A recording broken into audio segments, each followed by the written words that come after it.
Paz do Senhor, queridos irmãos, aqui é o pastor Taranto. Vamos dar prosseguimento, então, à lição de número 10. Hoje nós vamos falar sobre a expansão da igreja.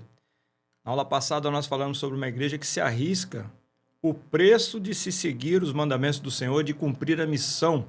Hoje nós vamos falar sobre a expansão dessa igreja, lição de número 10. O texto áureo diz: mas os que andavam dispersos iam por toda parte anunciando a palavra, e descendo Filipe à cidade de Samaria, lhes pregava a Cristo. A verdade prática diz que a igreja só crescerá quando ultrapassar seus próprios limites e levar a mensagem de Cristo para além de suas paredes. Então, a própria denominação para a igreja é eclesia, tirar para fora, eclésia, né? Tirar para fora. Tirar para fora de onde? Tirar para fora de um lugar para fazer algo específico. Então, nós somos tirados do mundo para trabalhar para o Senhor e para expandir este reino. Nós vamos, então, dar prosseguimento a partir da introdução da nossa lição. Nesta semana, vamos estudar como a igreja foi dispersa por causa de uma grande perseguição. Essa perseguição vai começar após a morte de Estevão, como nós falamos na aula passada. Até então, os cristãos estavam concentrados em Jerusalém e não tinham avançado na missão de espalhar o evangelho. Então, eles estavam cumprindo a determinação de Jesus, ficar em Jerusalém, até que do alto sejais revestido de poder, e ser-me-eis testemunhas tanto em Jerusalém, Judéia, Samaria e até os confins da terra. Eles estavam concentrados em Jerusalém. Agora foram batizados com o Espírito Santo. Agora começou a perseguição por parte, já tinha a perseguição por parte do Império Romano, agora começou a perseguição por parte dos judeus. E vai surgir um personagem agora muito conhecido, que é um tal de Saulo, que ele tem sangue nos olhos e está perseguindo os cristãos. Mas tudo mudou então quando Estevão, um dos 7 escolhidos para servir, um dos 7 diáconos, ele foi selecionado em Atos dos Apóstolos, capítulo 6, para trazer ali um apoio e para cuidar das viúvas, né? Então tudo vai mudar a partir dali, quando Estevão, um dos 7 escolhidos para servir, foi morto por causa da sua fé. Depois daquela brilhante defesa apologética, defesa é redundância, né? Apologética já é defesa. Após aquele discurso apologético, melhor, né? Dizendo, de Estevão, os judeus ficaram com sangue nos olhos, usaram das pedras para matá-lo, né? De ódio. E nesse grupo, no meio dessa turba, tinha um judeu, um fariseu, benjamita, chamado Saulo. Na verdade, Jesus já havia predito em Atos 1:8 que os cristãos seriam espalhados pelo mundo para anunciar a sua mensagem. Agora, olha só, meus irmãos, muitas vezes, Deus, o nosso Pai, ele se utiliza de algumas circunstâncias para cumprir seus propósitos. Às vezes a gente não entende, são circunstâncias que a gente não entende. Mas não é obra de Deus? Por que Deus está mandando perseguição? Essa perseguição, ela funcionou como um mecanismo para espalhar o evangelho. Então, eles tinham que se dispersar.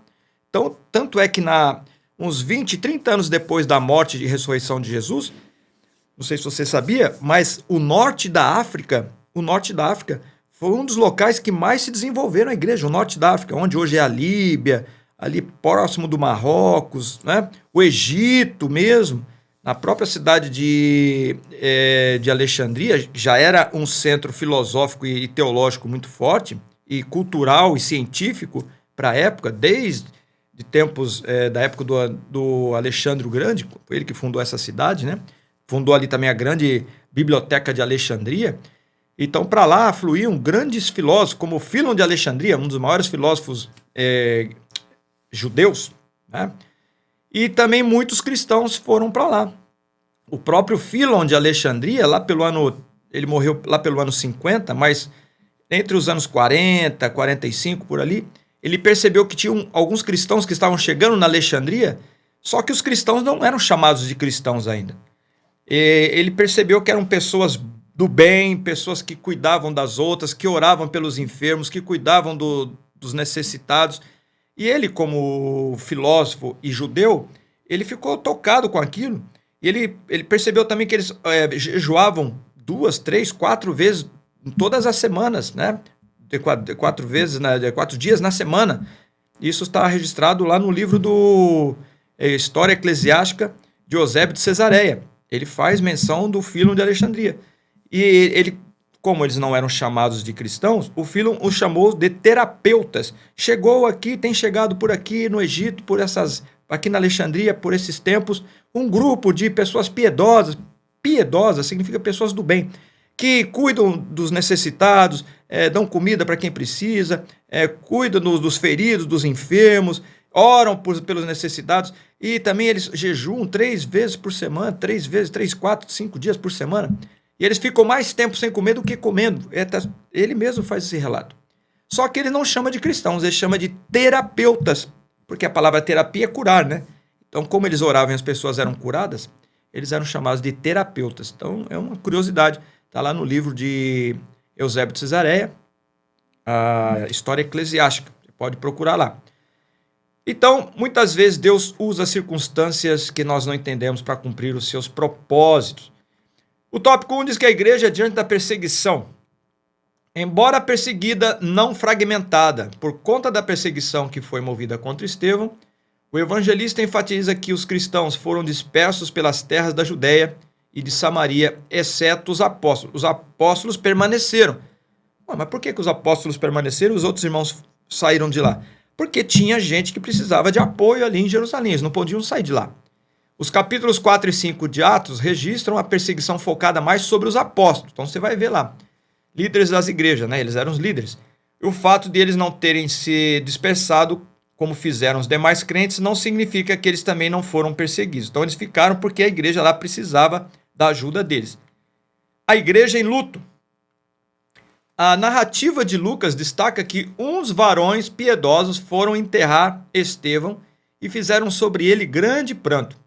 Então todas as vezes que vocês ouvirem falar essa palavra piedosa, são pessoas do bem, são pessoas convertidas, né? Pessoas que têm amor ao Senhor, amor ao próximo, então são pessoas piedosas. Então nós temos os pios. E o que não é pio é um ímpio. Então, ímpio ao contrário de pio. Então, uma pessoa que é pia, uma pessoa do bem. E o ímpio, ou ímpia, uma pessoa do mal.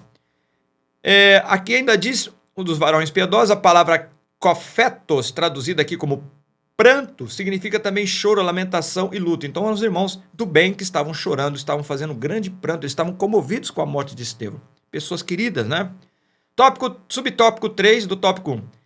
Uma igreja perseguida, mas não desesperada. O fato é que a igreja pranteou Estevão, chorou por ele e lágrimas foram derramadas. Contudo, o texto não mostra uma igreja desesperada, desmotivada ou devorada pela tristeza. Então, embora eles tenham ficado tristes, eles não estão desesperados. Pelo contrário, se você ler sobre a história da igreja, você vai perceber que os irmãos estavam dispostos a morrerem nessa época aqui, né? Hoje também. Mas nessa época aqui, e vai começar as grandes perseguições, e muitos cristãos vão ser lançados às feras, vão ser queimados, vão ser enterrados vivos. São várias as modalidades de pena que vão trazer sobre os nossos queridos irmãos. Continuando, então, o tópico 2, a igreja que evangeliza. A evangelização centrada na palavra. Em Atos 8,4, lemos que os que andavam dispersos iam por toda parte anunciando a palavra.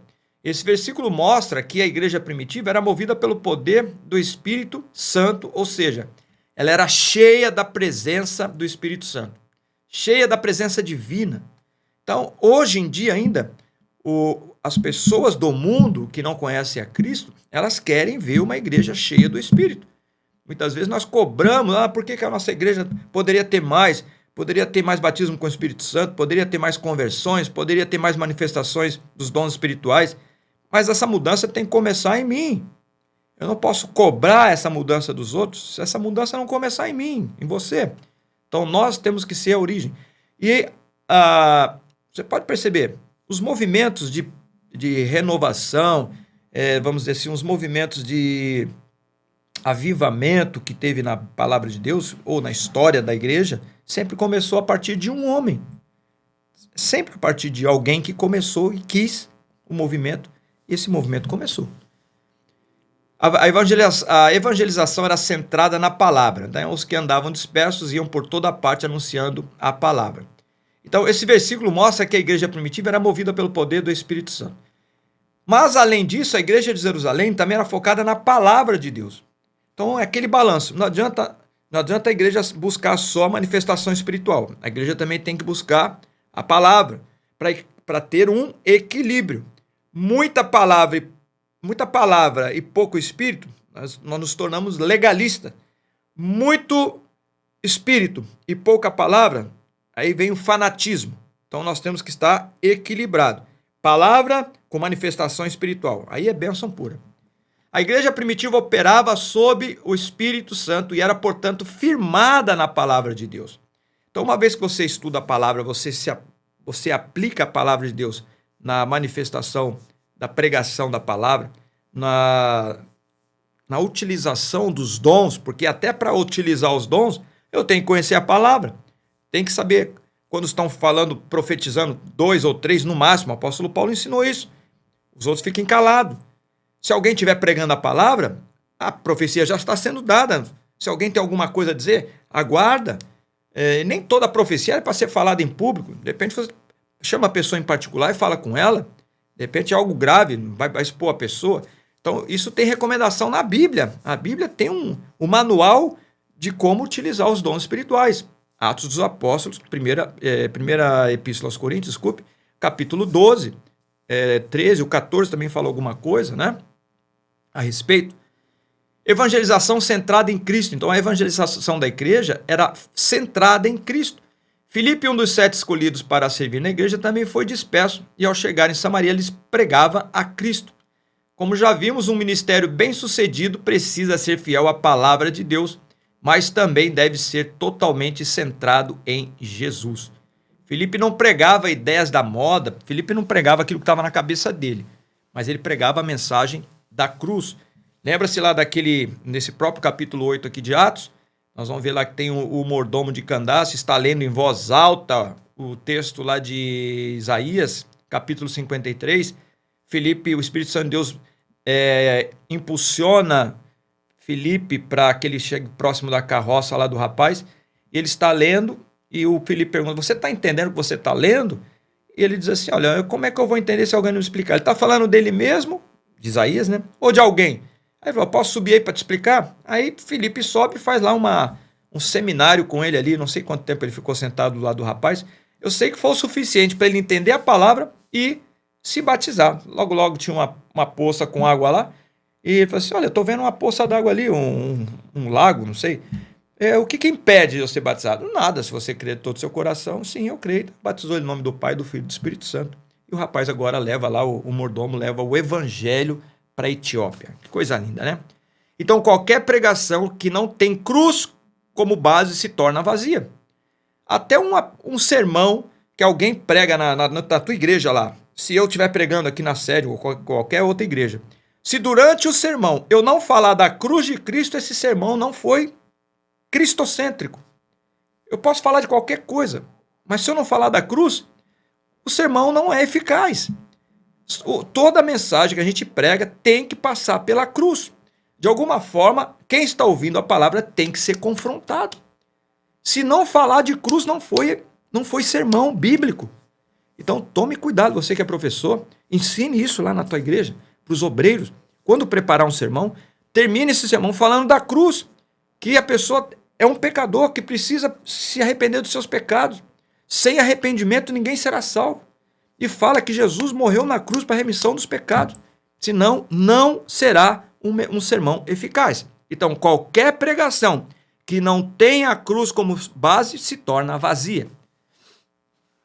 Portanto, não devemos colocar nossa confiança em estratégias humanas, mas priorizar nossa ação no poder do Espírito Santo e na força da palavra.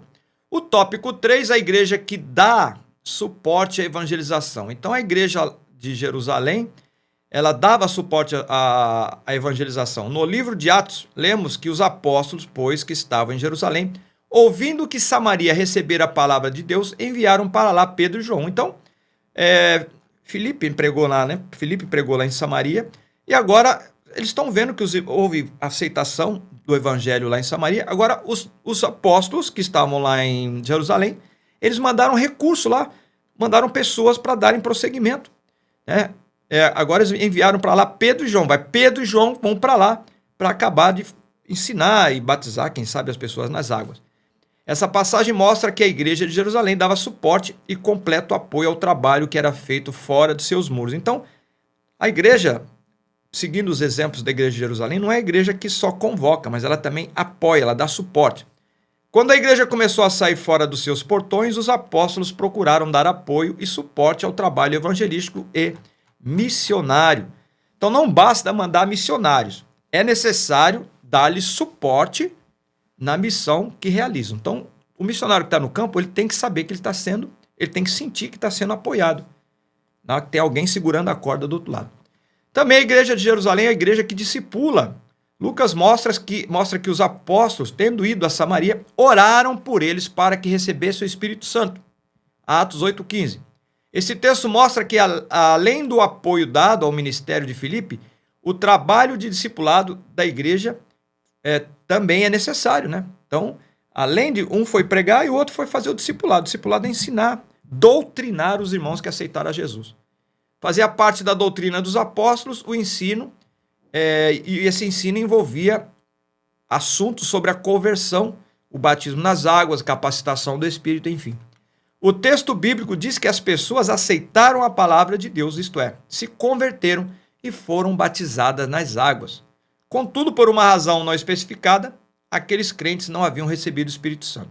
Então, ainda não tinham recebido o Espírito Santo, então eles foram lá, receberam a Jesus, agora, logo em seguida, serão batizados. Subtópico 3, do tópico 2, sem o recebimento do Espírito, o discipulado está incompleto. Então, Filipe pregou a Cristo e realizou muitos sinais entre os samaritanos, levando-os à fé e ao batismo nas águas. Mais tarde, os apóstolos Pedro e João foram enviados para que recebessem o Espírito Santo. Lá em Atos 8, vai dizer: os apóstolos, pois, que estavam em Jerusalém, ouvindo que Samaria recebera a palavra de Deus, enviaram para lá Pedro e João, os quais, tendo descido, oraram por eles para que recebessem o Espírito Santo. Então eles foram lá, e os irmãos lá de Samaria, lá daquela terra lá, dos discriminados, né? Jesus agora está batizando com o Espírito Santo samaritano também. Tópico 3, a igreja que dá suporte à evangelização, né? Nós falamos e terminamos, então, esse terceiro tópico. Sem recebimento do Espírito Santo, o discipulado está incompleto. Então, se pudéssemos deixar gravado aqui, uma parte importante dessa lição é que qualquer pregação que não tenha a cruz como base se torna vazia. Então, em todas as suas mensagens, seja nos seus estudos, cultos de doutrina, na pregação do evangelho, mensagem de domingo, todos os seus sermões, que nunca falte a presença da cruz, da morte e ressurreição de Jesus. Que Deus te abençoe. A paz do Senhor.